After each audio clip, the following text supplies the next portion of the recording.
Well, we just completed our second telephone town hall of the year, where we had a chance to talk with a good number of people. Actually, the computer showed that, well, we had over 6,000 people that stayed on the line for some period of time, some as short as, well, 30 seconds, a minute, others as long as the full 2.5 hours. We had a range of questions, many of them dealing with the stimulus package, a number of them dealing specifically with the housing proposal by the President today, and feelings that people had about how we should respond to the problems that are out there.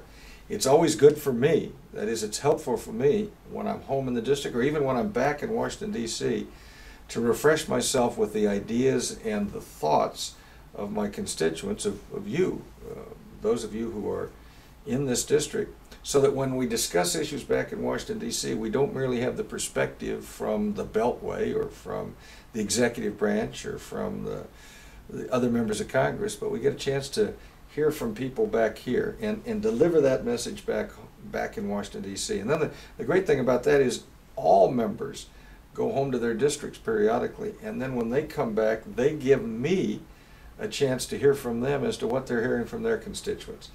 One of the things we heard today was that there's a lot of question about the stimulus package.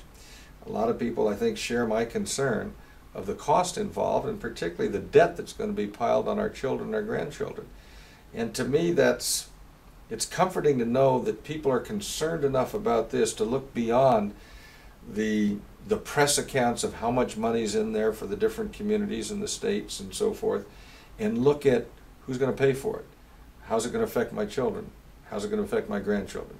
So those are the kinds of things that help me analyze these issues as they come before me, and then also help me to explain my positions as reflected in the messages I've received from my neighbors, the people that I represent in the 3rd Congressional District here in the greater Sacramento area. So I always enjoy these. Sometimes they go on a little bit too long. 2.5 hours is a long time to have them.